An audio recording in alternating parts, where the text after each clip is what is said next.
Muito obrigada, Sr. Presidente, senhoras e senhores deputados. Eu gostaria de cumprimentar também não só os senhores membros do Governo, mas em primeiro lugar dar uma palavra muito especial a todas e a todos os trabalhadores que integram o Grupo Global Media e a todos os jornalistas e demais técnicos operacionais desta Assembleia e não só, porque estamos hoje aqui num debate sobre o chamado quarto poder, a comunicação social e a liberdade de imprensa, e nos últimos tempos temos estado, de facto, perante algo absolutamente inacreditável.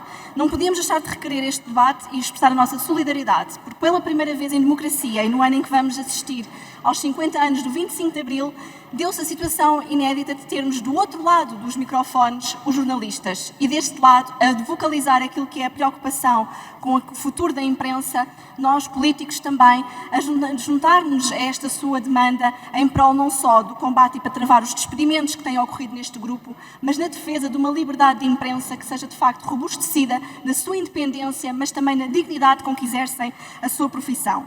E isto só se deve, no caso em concreto do grupo da Global Media, às sucessivas más administrações que temos assistido neste grupo ao longo dos anos.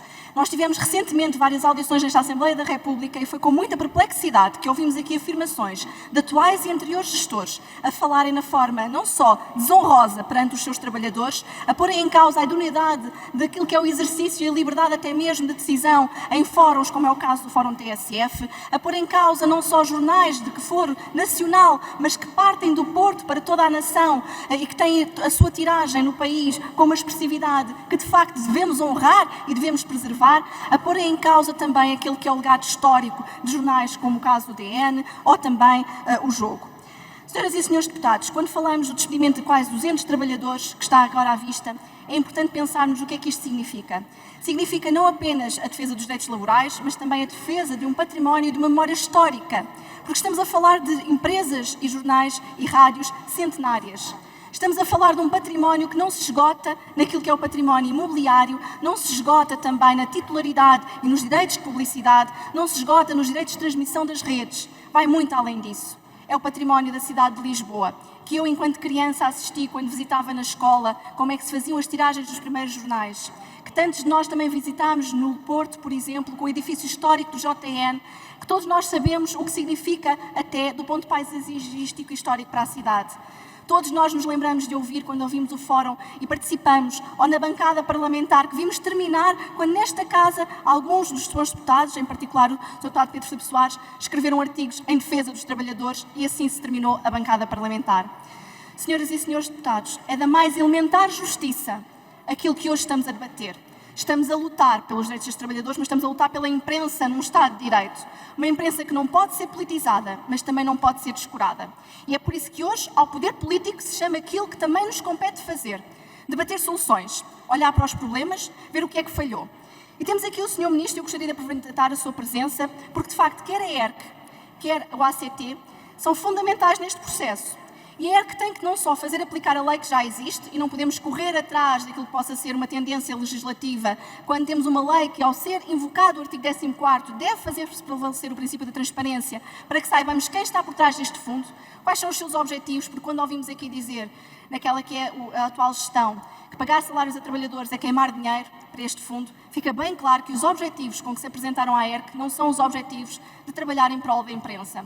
Não são os objetivos de ter um grupo de comunicação social.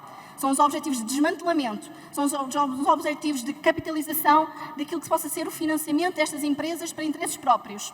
E aqui conduz-nos a uma outra dimensão, à dimensão da justiça e ao Ministério Público. Que não estando ainda em comissão de inquérito parlamentar, e que fique claro que, pelo menos da parte do PAN, não hesitaremos no próximo dia 10 de março em apresentar uma proposta de abertura de comissão de inquérito parlamentar para que este caso seja escrutinado até ao último cêntimo e até ao último direito destes trabalhadores, é evidente que neste momento o Ministério Público também tem aqui um dever de prosseguir e de investigar tudo o que se está a passar no grupo da Global Media.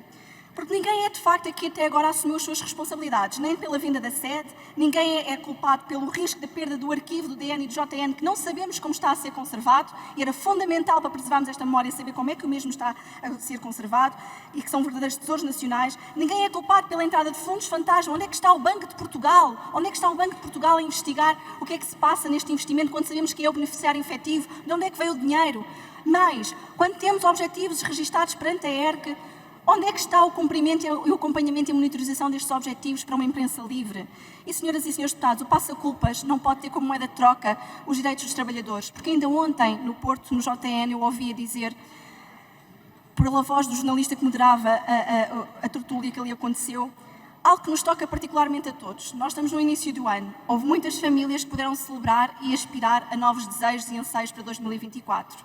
Mas houve muitas famílias neste ano que tiveram um Natal muito difícil, porque estes grupos também eram empresas familiares, empresas onde tínhamos famílias inteiras que dependiam destes grupos. E que este Natal não foi certamente um Natal nem de esperança, nem de paz, nem de tranquilidade do ponto de vista da sua segurança laboral. E porque o legislador não pode esquecer-se também de ser humanista, é por isso que hoje trazemos este debate, para que se procurem alcançar soluções, como têm alcançado, por exemplo, outros países, que passe, por exemplo, pela implementação da chamada taxa Google, para que possamos garantir o financiamento da imprensa, para que possa ter a sua independência absolutamente assegurada, mas também por robustecer a ativação do artigo 14º, do ponto de vista do Estatuto. Senhora deputada, tem de concluir. Vou mesmo concluir, Sr. Presidente, para que a ERC possa intervir mais celeremente e, acima de tudo, para criarmos soluções que vão além da publicidade institucional e assim preservarmos o nosso pilar fundamental em democracia, a imprensa e a sua liberdade. E para que tão depressa quanto possível os senhores jornalistas possam estar do lado certo dos microfones.